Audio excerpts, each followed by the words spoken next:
Remittance অধ্যুষিত ফেনী এবার ধনী জেলার তালিকায়।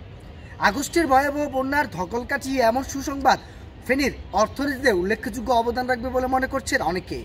আমি যদি ঠিক একটু ভিডিও চিত্র আপনাদেরকে দেখানোর চেষ্টা করি, আমার পিছনে যে দৃশ্যটি দেখতে পাচ্ছেন, আমি ফেনীর একটি বহুতল ভবনে দাঁড়িয়ে আছি এই মুহূর্তে। আমি চতুর্দিকে যতটুকু দেখাই বহুতল ভবন, অর্থাৎ একটি জেলা শহরে এমন ভবন আসলে নজর কাড়া।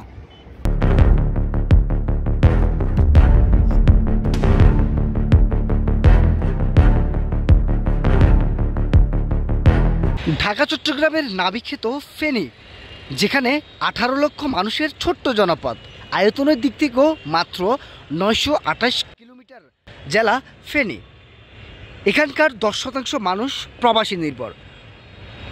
এই যে বিউটি দেখতে পাচ্ছেন, আমি যতটুকু দেখাই আপনাদেরকে, যতটুকু চোখ যাবে একটি শহরে এমন বহুতল ভবন আসলে সত্যি নজর কাড়ার মতো। এখানকার অর্থনীতির যে উল্লেখযোগ্য অবদান সেটি এই ভবনগুলো কিন্তু বলে দিচ্ছে। দেশের শিল্প, বাণিজ্য, চাকরি বাকরি, অর্থনীতি সর্বক্ষেত্রে এখানকার মানুষ কিংবা তারুণ্যের একটি জয়গান কিন্তু চোখে পড়ার মতো। সম্প্রতি পরিসংখ্যান ব্যুরোর তথ্য অনুযায়ী যে 5 জেলা ধনী উল্লেখ করা হয়েছে, যেখানে 6.1% দারিদ্র্যসীমার নিচে থেকে চ্যাম্পিয়ন হয়েছে পাশের জেলা নোয়াখালী।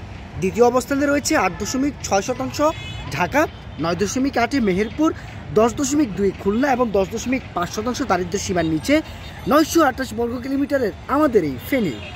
এবং দারিদ্র্য পরিস্থিতির সবচেয়ে বেশি দারিদ্র যে জেলাটি রয়েছে সেটি মাদারীপুর, যেটি 54.4% উপরে দরিদ্র সীমা। এরপরে রয়েছে নরসিংদী, ফিরোজপুর, কিশোরগঞ্জ, চাঁপাইনবাবগঞ্জ। ফেনীর এই অভূতপূর্ণ যে অর্থনৈতিক উন্নয়ন, সেটির পিছনে রেমিটেন্স অর্থাৎ প্রবাসীদের উল্লেখযোগ্য অবদান, ব্যবসায়িক যে সাফল্য কিংবা শিল্প বাণিজ্য, চাকরি বাকরিতে এখানকার যে তারুণ্য এবং প্রবাসীদের সম্মিলিত যে উদ্যোগ, সেদিকে কিন্তু দেখছেন বিশ্লেষকরা।